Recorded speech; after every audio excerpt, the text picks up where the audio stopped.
Bonjour à toutes et à tous, aujourd'hui nous allons voir comment utiliser le menu préférences d'Unship. Nous voici sur Unship. Alors pour accéder au menu préférences, on va aller se connecter sur notre compte et cliquer sur mon compte. À partir de là, vous aurez sur la partie gauche de l'écran le menu préférences. Alors dans ce menu préférences, la première chose qu'on va pouvoir bien sûr sélectionner, c'est le langage.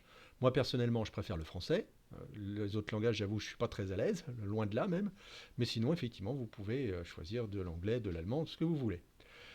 C'est la première chose. Le deuxième élément, c'est de choisir le fond d'écran. Est-ce que vous préférez travailler en mode clair, donc avec un fond blanc, ou avec un fond noir? Je crois qu'on peut voir effectivement ici. Voilà. Vous enregistrez votre mode sombre, et à partir de là, vous aurez un écran qui sera noir. Moi, je préfère, j'avoue, le mode clair. Vous allez choisir si vous voulez avoir une virgule dans le type décimal, et surtout ce qui est très important au début de votre conception, ça va être de choisir les unités. Pourquoi? Parce que si vous faites des pièces plutôt, on va dire, construction mécanique, l'unité ISO c'est le millimètre. Par contre, si vous voulez faire des plans plutôt liés au bâtiment, bah, vous allez me prendre comme unité le mètre. Donc là, vous pourrez choisir aussi bien vos unités de longueur, d'angle, de masse, etc., etc. Et ce qui est intéressant, c'est qu'une fois que ça se sera fait et que ce sera rentré dans votre menu préférence, vous aurez pu à le faire à chaque conception de pièce ou d'assemblage. Autre élément, la commande de la souris. Moi, j'avoue que je ne m'en suis pas servi, mais vous pouvez effectivement paramétrer votre souris. Euh, le paramètre d'environnement, là aussi, je m'en suis pas encore, pour l'instant, je m'en suis pas servi. Les raccourcis clavier, j'avoue que je ne suis pas fan. Et ce qui est très intéressant, je trouve, c'est les barres d'outils de raccourcis.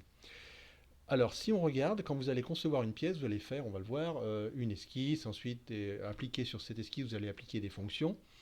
Donc moi, j'ai tout cliqué.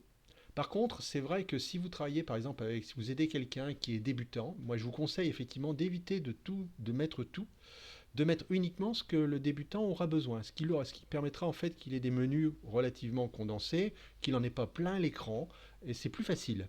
Voilà, donc si vous voulez, donc dans ces éléments-là, donc barre d'outils de raccourcis, vous voyez en fait que vous avez en fait tout ce qui concerne en fait pour tracer des esquisses, ensuite appliquer des fonctions à ces esquisses, faire des assemblages entre pièces et bien sûr faire les dessins 2D de mise en plante de vos pièces ou assemblages. Voilà, donc tout ça c'est dans les menus, barres d'outils de raccourcis. Voilà. C'est, je crois, les parties les plus intéressantes que vous allez retrouver dans votre menu préférences. Ensuite, quand vous voudrez retourner à vos conceptions, qu'est-ce que vous allez faire? Vous étiez parti de votre compte ici, vous allez cliquer sur Unship, et là, vous allez obtenir votre écran de conception avec vos différentes pièces, etc. Et ça, on en reparlera dans la prochaine vidéo.